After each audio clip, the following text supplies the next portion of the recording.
Story 1, this is Fireteam Delta. Dad's coming home. Welcome to the Military Veteran Dad Podcast, where it is our mission to bring every dad home. I am your host, Ben Cloy. I'm a United States Marine veteran, husband, and a father. We will bring authentic conversations to inspire action in your life so we can close the gap between the dad you are today and the dad you want to be tomorrow. This is the Military Veteran Dad Podcast.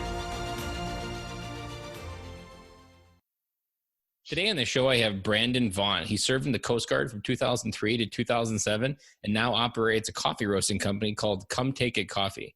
Thank you, Branden, for coming on the show. Yeah, thank you for having me. Describe what your family looks like right now and any gaps into that intro you want to share with us. My family? Yes. I am a father to a 3.5-year-old girl that's turning about 13. I say that same thing. Mine's 6 going on 16. Oh, man. Yeah, no, she's full of energy, she wants to be a part of everything. Right now, she's going through all of our new stickers for our new coffee roast that we're releasing and sticking them all over the place. So she's covered in Come Take It coffee stickers. Good for branding, bad for cleanup. Yeah. My wife, she is a fitness model. She is starting her own business on signs. So she's starting to bite off on the entrepreneurship. She actually does all of the shipping and all the posts for Come Take It Coffee. So, our life is basically the same as everybody else's, except for we don't like working for people. So we strive to have something better. How did you come up with the idea for coffee roasting? Was that like the first idea, or did you have a lot of other ideas? I have had tons of ideas. But coffee actually came to me because I was following the election, and then Starbucks actually jumped on board with their whole anti-veteran stuff. So they canceled a lot of programs and started talking about hiring refugees, and which is, I get it. It's cool. It's just not what I was about. So I decided to launch my my coffee company and make sure that we are actually taking care of our veterans. So You're fine. I see your daughter in the background. It's a dad show. Everybody understands. When I say the words "come home to you," what do those mean to you? Come home to me? Yeah, when you hear the words "dads come home," or just the words that "dads come home," what do those mean to you? What does that mean for you to come home to your family? Well, I spent a lot of time underway. So, I was doing 65 days out and then back for 45. So when I hear anything that has to do with come home, it just kind of reminds me of being gone, because relationships, I actually did like being gone and being underway and doing everything I did. But to have a relationship, it is hard to find a woman or a spouse that can handle all of that. So coming home just means family to me. I look forward to it every day. Mm-hmm. And you have all your family is since you've got out of the Coast Guard, correct? You get married? Yes, we've been married for almost a year now. We've been together for going on 6. So we met after I was out of the military. On every episode, we share what I call time bombs, and I believe kids spell love TIME. What are some simple ways you do to connect with your daughter outside the busy day when you're not roasting coffee? She's an adrenaline junkie like her dad. So anything that has to do with outside or race cars or off-road or Harleys, she's all about. So when I have a day off, normally when we wake up in the morning on my days off, which is about 1, I usually put her on the back. It's just our little thing. She has her hot cocoa. I have my coffee. Put her on the back of the motorcycle. We have about a 1/4 acre driveway, and I just ride her down the driveway really slow and then ride her back up. That's her, that's daddy's day off time. So then we take her Probably out. Something she asks for all the time. Yeah, she definitely loves motorcycles. So she's a little Harley girl. Whenever she sees it, she sees dada. So I don't know if I've ever met a 3.5-year-old Harley girl. She loves Harley Davidsons. Anything that has noise and seems fast. So you're going to be in trouble for that when she starts looking for boyfriends. You're going to have to screen them very carefully. Yeah. Fortunately, I hang out with a lot of roughnecks, so they're going to have to deal with me and the roughnecks. There's a band of brothers to protect her. Yes. Yeah. And definitely that. So we'll be good on that side. So hopefully, and that's the whole thing with bringing up little girls and well, little humans. You know, just instead of putting them in front of a TV, you got to teach them things. And if you can teach them the right way, then that's all you can do. But neglecting and just using the TV to have them raise your children, that gets a little bit weird. You don't have that personal connection. So I'm not too worried about it as long as you're hanging out with family. Yeah, and I believe a lot of what our role as fathers for daughters is to demonstrate that example of what to go out into the world and look for a man, like how we treat our spouse. That's what they're going to look for as the model of what's right and wrong. Exactly. What do you want your daughter to tell to her friends at a bar when they're 30? So if your daughter's at a bar when she's 30 and she's talking to her friends about her dad, what do you hope she says about you? Well, you know, I teach my daughter a whole lot of different things than most. So, I mean, she's 3.5 and she has chores. Most 3.5-year-olds, I mean, that's weird. But she goes and she cleans her room. And while she cleans her room and she does her chores, she knows that she's allowed to have any of the monies that she finds that is anything that is dollar bills or quarters. So if she cleans her room, she does a good job and she's been really good, then, you know, I reward her with a few dollars, go put in her piggy bank. She still hasn't spent it. It's been a year since she's been doing that. I think that when she's 30 years old, she's going to look back and see that we raised her up completely different than anybody else. I'm not too into the whole college thing. I understand it. And people, you know, there's a reason why college is out there, but, you know, I don't agree that everybody needs to go to college. I did not go to into that model. I'm not good with schoolwork and book work. I'm the person that needs to learn as you go. And to be an entrepreneur, you don't really need college. So if you want to be an entrepreneur, you go to you get mentors. So just even at her 3.5, I show her different ways of doing things and I'm trying to get her brain to start being creative, because a lot of it comes with creativity. So I think when she's around all of her friends later on in life, she's going to look back and value a lot of the lessons that she's learned, to know that she's not doesn't have to go to college, or maybe she does. She wants to be a doctor. She go to college. You know, that's something that I'll support. But there's options there, that you're not going to be a failure just because you're not book smart and you can't go. You know, you can't afford or you don't want to go to college. You can still make a successful career doing anything that you want to do, because you can actually get anything that you want if you put your mind to it. And I think as fathers, it's our role to help them explore who they are and explore the world around them as well.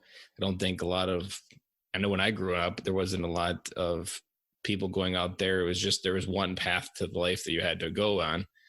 But really, There wasn't a whole lot of like just living life, going on road trips, exploring different areas of the country, meeting different people, diving into different areas, because there isn't just one flavor, and you can't wake up out of high school and realize what you want to do with the rest of your life. Exactly. You're too young to even understand what you want to do. I never would have in my entire life known that I would be starting businesses and being an entrepreneur. Or even a coffee roaster, probably. Yeah. I didn't even like coffee when I got into coffee. I got into coffee because I was mad. And then now instead of doing the cheap route out, which most people do, mine's expensive. You know, I have a $5,000 machine that all it does is clean the raw beans. It cleans everything off of it. It's a very high alkaline water that cleans everything off of it. Nobody would have known. I mean, no one's doing it. I would put a lot of money down to say that I am the only coffee roaster in the entire world that's doing that, because no one knows about it. So I'm more than organic. Organic is great and all, but I'm better than organic. Or fair trade, those are buzzwords that are flown around a lot in coffee. Yeah, I mean, all that's just bought labels. I can buy the organic label right now and say that mine's organic, but I'm not organic. I'm more than organic. Organic is just a bottom label. So, there's so many things that people can do out there, and we're not taught that in school. If I listened to school, I would be a UPS driver because that's what I tested for.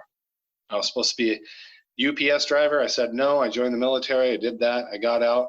I met one entrepreneur that started his own business, and he was cool. I liked him, and I'm like, man, if he can do it, I can. And I started doing it, and man, this is my 7th business attempt. I never quit at them, but some of them just weren't taking off as fast, so I'd sell them and or move on to the next. And you got to keep going. It's just like jobs. I mean, most people don't go out and get a job and stay there till they retire. They try and they figure out what they're good at. And that's the whole thing. That's what I wish I was taught in the very beginning.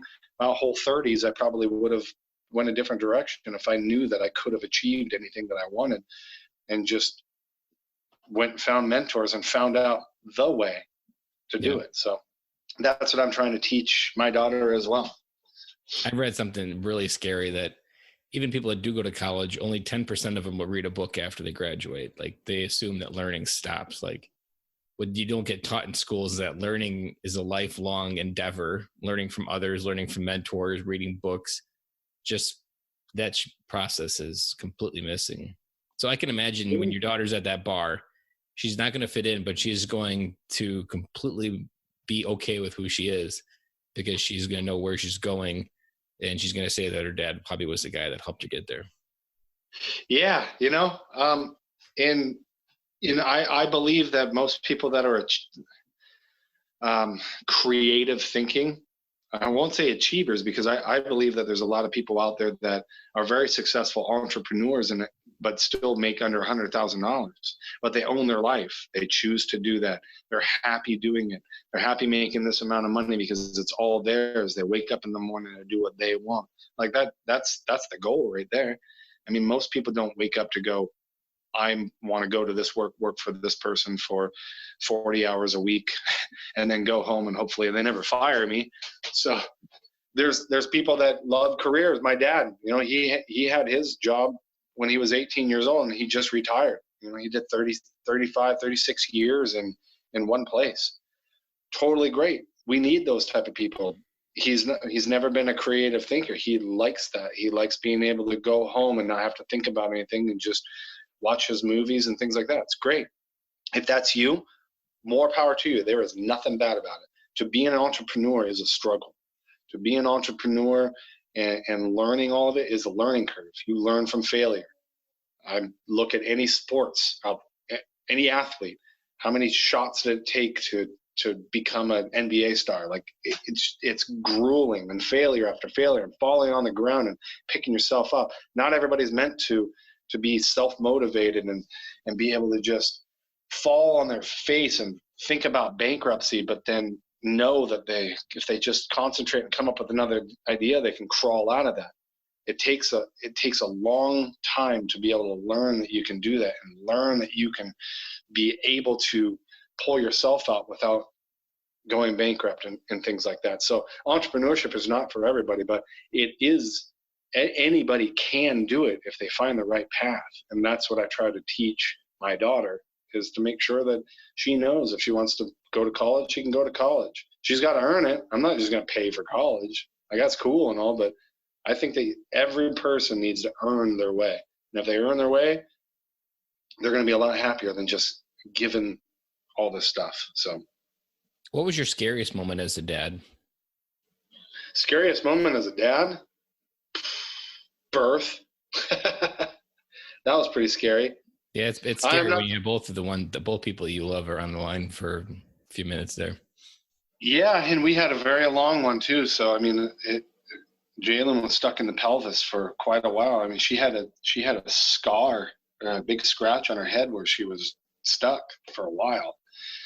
So that was the scariest part. I grew up. My dad I went out and learned my lessons by falling. So for me, I don't get too scared when she's climbing around or whatnot. She learns her lessons. She's learned some hard lessons, falling off of a couch and things like that, where I knew she was going to go down. But, instead of me going, no, you can't do that, and, oh, you're going to fall, she learned, and now she doesn't climb that high. That's the way I learned. So She definitely learns the consequences of what she does by actually going out and doing it. And I value that stuff. I valued it as a kid, and I learned that way, and that's the way I do it. So I think I have an idea of what this answer will be, but what do you want your family's legacy to be? When people hear the Vaughan name, what do you want people to remember about you and your family? oh, man, my why for what I do hasn't changed for 6 years, 7 years now. My why, my ultimate why, is to give life experience to friends and family that cannot afford it. I mean, it would just tug on my heartstrings to be able to take everybody, my family, friends, take 15, 20 people to the Bahamas for a month, cover their mortgage, cover all their bills, even be able to pay them if they couldn't have, get that time off of work, just to be able to have them experience something that they've never even thought they could do. I want to leave that type of legacy back there where I'm able to provide work for friends, work for family.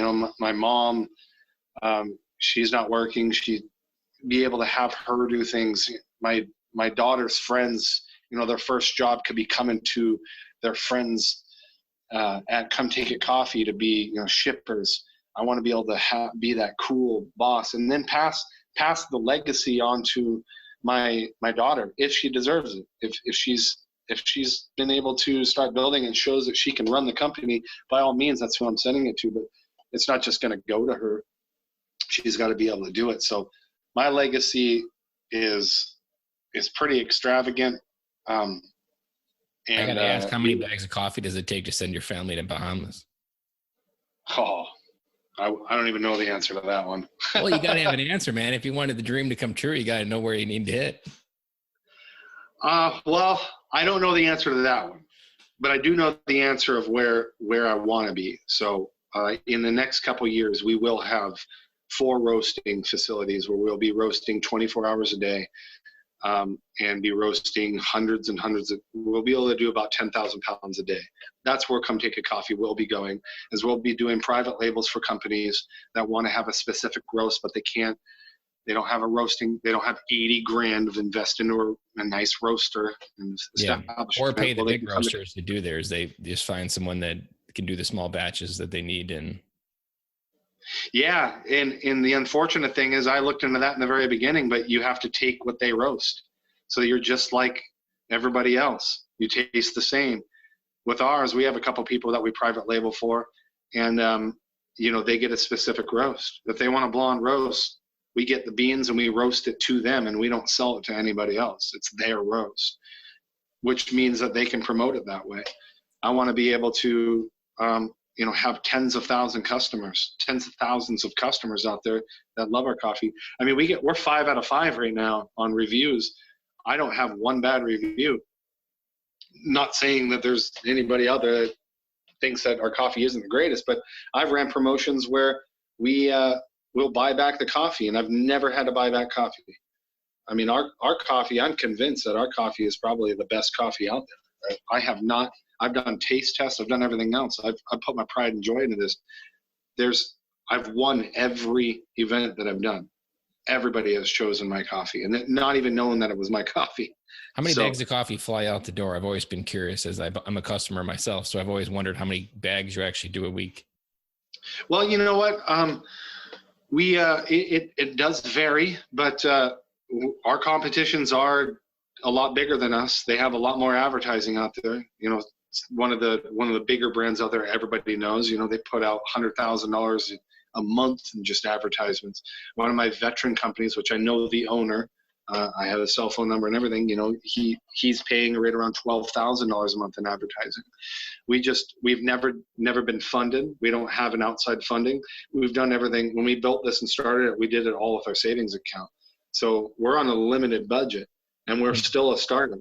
So I would say per week, we probably go through 50 to 100 bags, which isn't much for a startup, but for a startup, in my eyes, that came from nothing, that I designed everything myself, and did all this with a credit card, I'm pretty happy with it. Especially since people were talking about Come Take a Coffee. I mean, I've had people that walk through and met with them, and I tell them that I own Come Take a Coffee, and they're just want autographs. Like, it's pretty cool when you meet people that really love your coffee. So that you've never met either, and they somehow know you.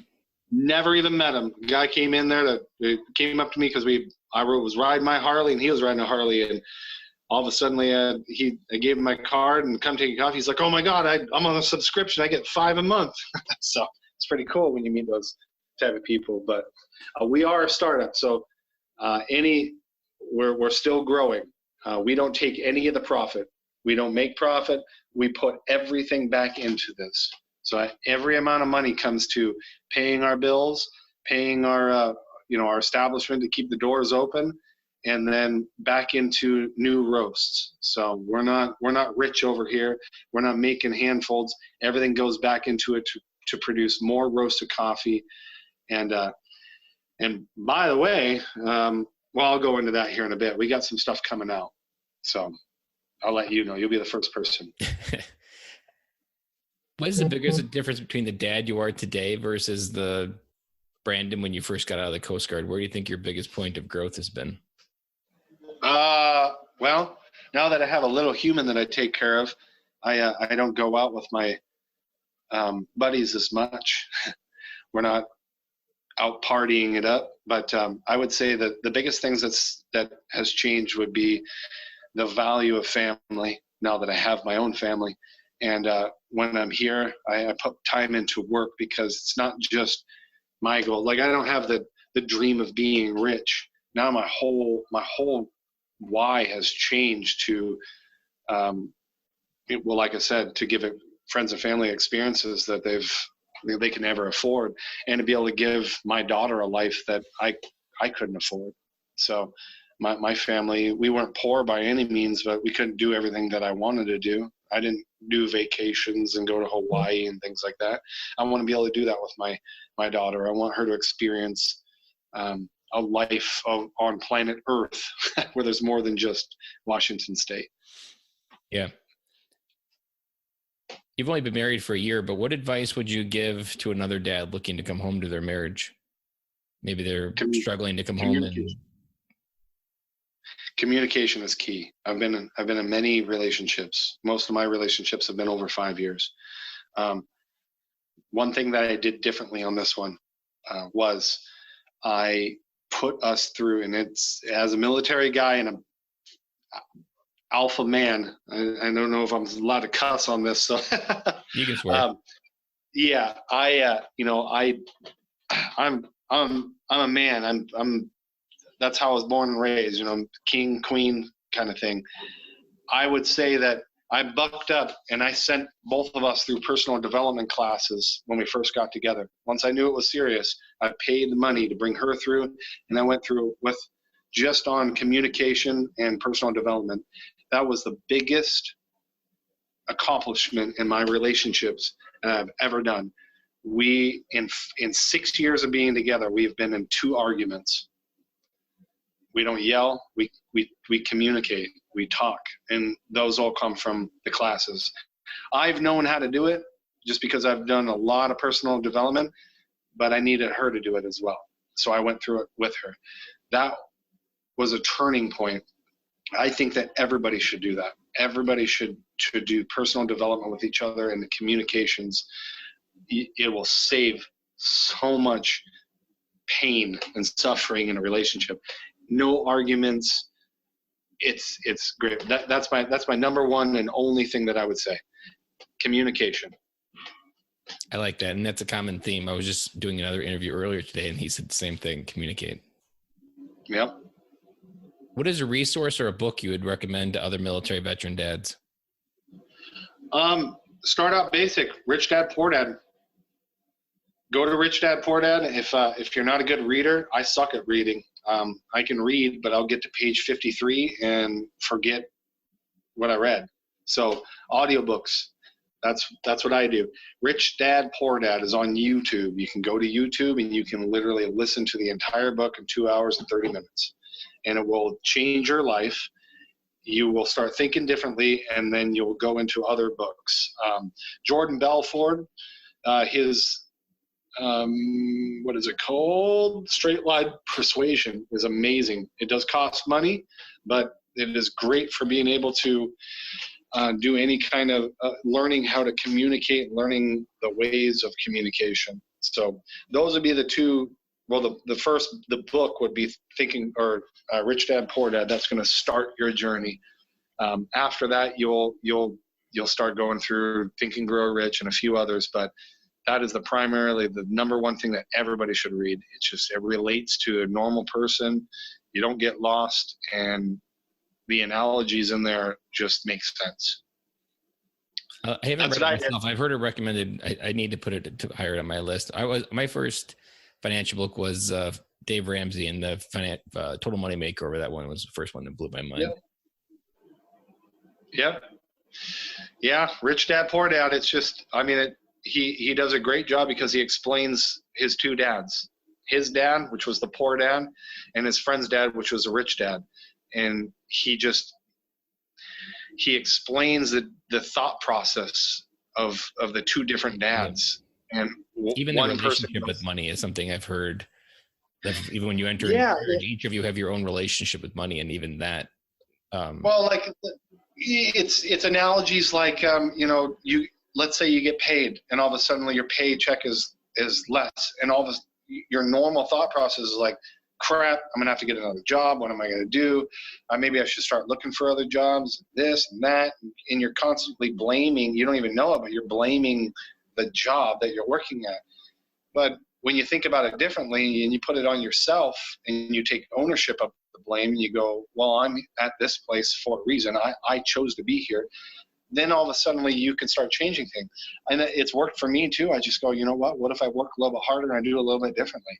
And then all of a sudden your paycheck starts changing because you're doing things differently. Like I said, the book, Rich Dad, Poor Dad, it kind of starts to teach you how the thought processes are completely different from a poor man's thought process to a rich man's thought process. And that the rich man not necessarily means wealthy in money, but rich as in happiness and other things. So what is a parting piece of advice you want to leave for military veteran dads? Advice. Wrap up your best advice as a dad. My best advice as a dad, military dad, is when I got out of the military, I had limited jobs that I was going to be able to do as a bosun's mate. The one thing that I wish somebody would have told me is that you don't have to necessarily do jobs. You can start your own thing. When you're in the military, you're taught so many things of getting past objections and objectives, and you're a warrior. You're a warrior that goes to work at a job for somebody that's probably not a warrior. There's more out there. Don't think that you're going to be tied down to a job. A job is, this comes straight from Rich Dad, Poor Dad, Rich Dad, Poor Dad. A job is kind of like your parents. You can always go back to your parents and live there for a while until you save up money to get back out there and get in your house. Mm-hmm. So I've always used jobs in the last 7 years to repool all my money together just so I can advertise and or get back into a business. So don't think that you have to find a job just to stay there. Now, if that's what you want to do, then by all means do that, pick the right job. But know that anybody can become an entrepreneur. Anybody can start something if you have your niche, if you have your passion, and you have the right team or can find the team to help you build that into something. There's tons of ways of making money. Even if you're it's a lot just easier when you're getting out and you're single, you've got a lot more time. Even if you can figure out how to get the ball rolling while you're active, you've got even more of a cushion. That is your job, that you've got a paycheck. Exactly. All this pressure to figure out the why, the passion, that you can start a lot of these ideas. I mean, I didn't figure this stuff out till 6 years after getting out, that you can do all these crazy things like podcasts and so forth. Yeah. And it's always changing. Like your idea right now might be great, but tomorrow it could be shit because everybody else has it.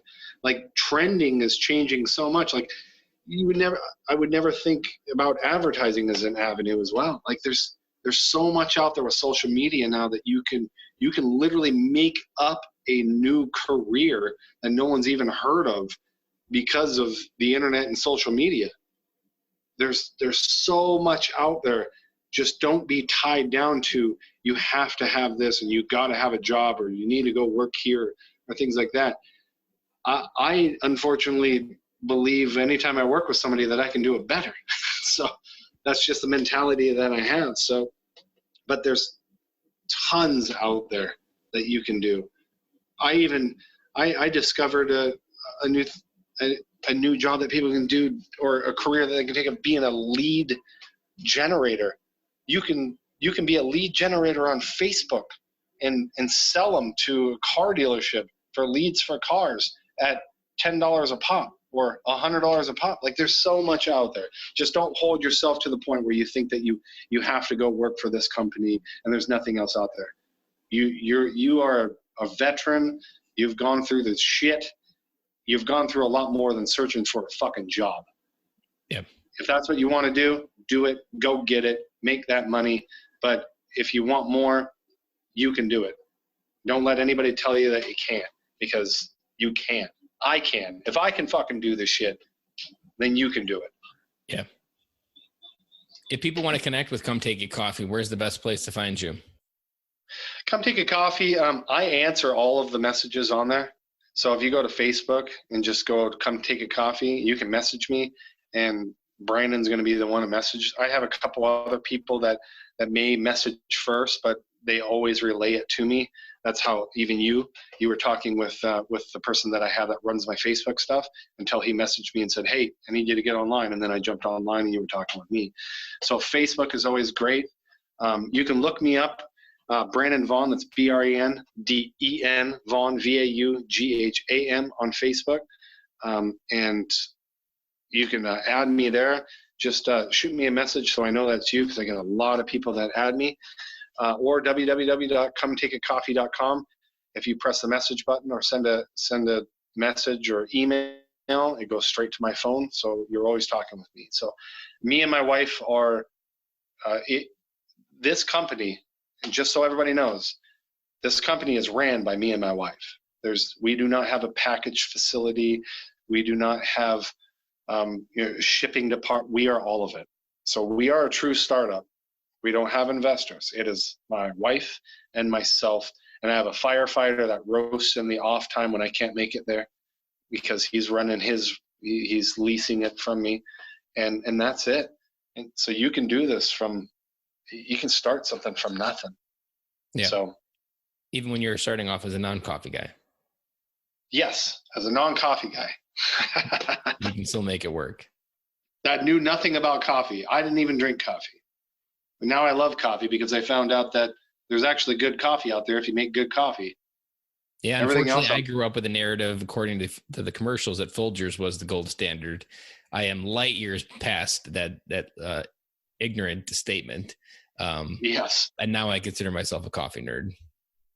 Yeah, and I am too. I can taste right away if it's my coffee or somebody else's. I can taste if they cleaned it or they didn't. It's crazy. Organic is, as long as you can burn the chemicals off in the roasting process, it's organic. What? It changes the flavor. So if you get all that stuff off before and you roast it, it's going to taste 1,000 times different. That's why I put mine up against everybody. All of my competition, I win, because they don't do what I do, and mine takes time. I mean, it's an entire extra day process just to clean all the coffee before we roast it, because you can't roast it wet. Mm-hmm. But no one's willing to do what we do. That's why we taste. And the ones that are willing to go the extra mile are the one that's going to cross the finish line slow and steady. Yep. So that's what we're doing. We're just slowly building. We have our loyal people that are out there. I see it every day. I'm like, oh, damn, Josh is ordering 4 more. I don't even know who Josh is. I just know he's out of Texas. but he orders 5 every month. So I see them all. Well, Branden, I really appreciate this conversation. It was really good. And I know we connected a lot with some dads out there who have that entrepreneur heart inside, and you probably inspired 1 or 2 of them to maybe take an action tomorrow when they hear this podcast for the first time. Yep. Again, communication with the wife, I'd have to say she does a lot with my child, with my daughter, Jalen, and helps out. I mean, even right now, she knows that I'm on this podcast, and so she has Jalen out there playing with her. So work on your communication skills with your wife, because even though my wife's a stay-at-home mom, but she helps a lot with this, and I couldn't do it without her. Well, I won't say I couldn't do it without her, because I can do anything. But it makes it a whole lot easier that I can go do meetings, and I can go roast, and I can work on my business, and I can zone out and just dedicate myself to the time, because she's going to be helping with my daughter. Mm-hmm. Now there is times that she's not around, and I just communicate with my daughter and let her know, and she helps Dada. So yeah. I involve her when I'm working on something, or anything that I'm doing, putting stickers and things on the labels. I make sure that I put something on there where she feels that she's helping. So she puts 5 or 6 stickers on one bag, takes her 30 minutes. Well, I just got the rest of them done, rather than going, oh, I can't do it because my daughter's here. Like, screw that. Yeah, learn to do it together. It makes a lot less friction. Yeah.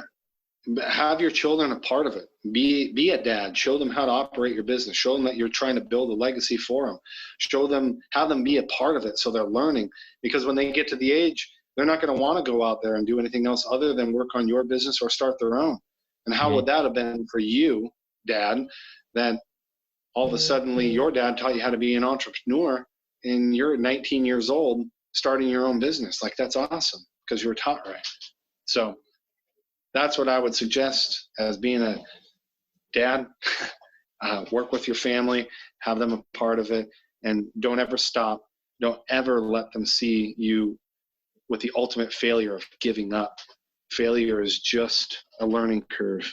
When you get punched in the face in boxing, you don't quit. You learn to block that punch. You don't know what a left hook is until you get hit with it, and learn how to block it. So any athlete, any business owner knows about failure, and they learn from it. Failure is a good thing. Yep, I agree. Branden, you enjoy the rest of your night. I really appreciate you taking the time to come on the podcast. And like I said, I'm pretty sure we made a few dads come home today. Badass, man. Well, I really appreciate it. And I appreciate you ordering coffee, and everybody out there, man. You guys are helping me, and you're helping us. We have three nonprofits that are here in Washington that either take vets out fishing, takes vets out on overnight adventure tours, or takes vets out for a whale watching tour, and we donate 10% of all of our proceeds to them. Well, you have a great night, and thank you again. All right, buddy. We'll talk to you later. Thanks a lot. That's a wrap, and thank you for listening to today's show, and I really hope you enjoyed it. The lifeblood of any new podcast are the reviews. If you haven't reviewed the podcast yet on iTunes, I would really appreciate it, and you will help us get the message out to even more military veteran dads. As John Maxwell says, if there is hope in the future, there is power in the present. Dads, it's time to come home.